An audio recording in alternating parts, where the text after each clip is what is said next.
कांग्रेस के वरिष्ठ नेता नसीमुद्दीन सिद्दीकी हाथ से हाथ जोड़ो यात्रा लेकर खतौली पहुंचे, जहां उनका कांग्रेस पदाधिकारियों व कार्यकर्ताओं ने जोरदार स्वागत किया। इस दौरान उन्होंने पत्रकारों से बात करते हुए कहा कि भाजपा पर आरोप लगाए कि भाजपा की हालत इतनी खस्ता हो गई है कि वह चाहती ही नहीं कि प्रदेश में फिलहाल निकाय चुनाव कराए जाएं। उन्होंने कहा कि भाजपा ने चुनाव से पूर्व किए गए एक भी वादे को पूरा नहीं किया है, इसलिए भाजपा की हालत काफी पतली है और उसे चुनाव में हार का डर सता रहा है। शुक्रवार को हाथ से हाथ जोड़ो यात्रा लेकर खतौली पहुंचे कांग्रेस के वरिष्ठ नेता नसीमुद्दीन सिद्दीकी ने मोहल्ला काजियान स्थित नासिर सिद्दीकी के आवास पर जिले के पदाधिकारियों व कार्यकर्ताओं से मुलाकात की। यहां उन्होंने मीडिया कर्मियों से बात की और यात्रा के उद्देश्यों की जानकारी दी। उन्होंने निकाय चुनाव में कांग्रेस की तैयारियों के सवाल पर कहा कि हाल फिलहाल निकाय चुनाव होते नहीं दिख रहे हैं। उन्होंने भाजपा पर आरोप लगाया कि भाजपा की हालत खस्ता है और इसीलिए वह चुनाव कराना नहीं चाहती।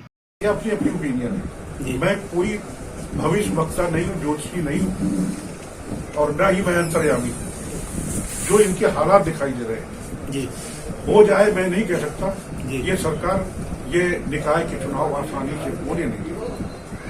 कारण मेरी ओपिनियन है, अगर होगी कारण ये है कि चारों तरफ पोजीशन खराब है। जो इन्होंने वादे किए थे, इन्होंने कहा था 2 करोड़ नौकरियां हर साल देंगे, 2 नहीं मिली। इन्होंने कहा था 15 लाख रुपया जो विदेश से काला धन आएगा उसमें सबके खाते में 15-15 लाख रुपए पहुंच जाएगा, कुछ नहीं पहुंचा।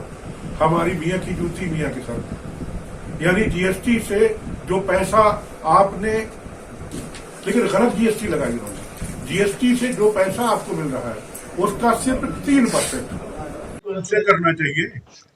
ये सवाल तो उनसे करना चाहिए।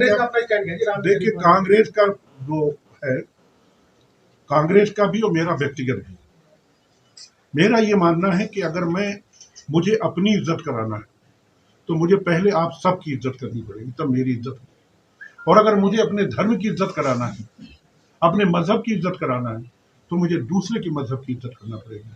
कांग्रेस हर मजहब की इज्जत करता है, हर किताब की इज्जत करता है। हमारा ये मानना है कि जहां एक तरफ हम जब अच्छा काम करते हैं तो हम बिस्मिल्लाह पढ़ते हैं। क्या है बिस्मिल्लाह?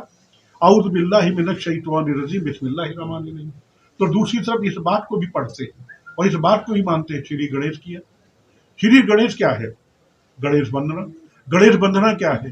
गजाननम भूत गणाति सेवितम कपित जम्बू फल चारु बक्षणम उमा सुतम शोक विनाश कार्यक्रम नमामि विघ्नेश्वर पाद पंकजम। कहां से बात कर रहे भाई?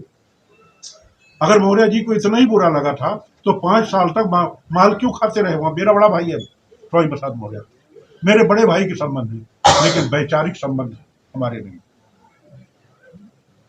भाजपा में 88 एमएलए, 88 एमएलए मेरे जूनियर रहे हैं और 7 मिनिस्टर मेरे जूनियर रहे हैं, 1 डिप्टी चीफ मिनिस्टर मेरा जूनियर रहे हैं। लेकिन वैचारिक संबंध उन लोग अलग, उनके विचार अलग है, हमारे विचार अलग। वो मेरे बड़े भाई थे, मैं बड़ा भाई कहता हूं। मैं हर किसी का सम्मान करता हूं। मैं मोदी जी का, योगी जी का, मायावती जी का, अखिलेश जी का, हमारी पार्टी के जो नेता है राहुल जी, प्रियंका जी और खड़गे जी और सोनिया जी, और मैं सबकी इज्जत करता हूं। लेकिन विचारधारा हमारी कांग्रेस है। उनकी विचारधारा क्या है वो जाने। हमने अपनी विचारधारा आपको बता दी। अगर श्लोक पढ़ने में मैं आऊंगा, मैं सभी धर्मों का सम्मान करता हूँ। पूरी रामचरितमानस ज़बानी याद कर रखी, क्योंकि तुलसीदास जी जिस जिले के उस जिले का मैं भी हूं। मैं भी वहीं का हूं, मैं भी वहीं पैदा हूं। मैंने श्रीमद् भागवत गीता पढ़ी, चारों वेद पढ़े, ऋग्वेद, सामवेद, अथर्ववेद, यजुर्वेद, वाल्मीकि रामायण पढ़ी। जहां से कहें, जिस चैप्टर से कहें, वहां से मैं पढ़ के आपको बात करूं। तो मैं हर धर्म का, हर ग्रंथ का सम्मान करता हूं, इसलिए मैंने पढ़ा। अगर मैं श्लोक पढ़ने में आ जाऊंगा, अभी गायत्री मंत्र शुरू कर दूंगा मैं, ओम भूर्भुवः सुबह हो जाएगा। मैं ऋग्वेद में शुरू कर दूं, ऋग्वेद का 10वें मंडल पुरुषसूक्त का 90 नंबर के श्लोक, ब्राह्मणो वत्स मुखामासी बाहु राजन न करता कुरु तद्वैत पदाभ्याम शूद्रो अजय। श्रीमद् भागवत गीता, दैवाधीनम जगत सर्व मंत्राधीनम च देवता ते मंत्रा ब्राह्मणाधीनम तस्मात् ब्राह्मण देवता। पारा सरस्वती, अभिरा कुर्मला रुद्रा, सुबह हो जाएगा। मैं केवल आपको ये आपकी बात का जवाब दे रहा हूँ।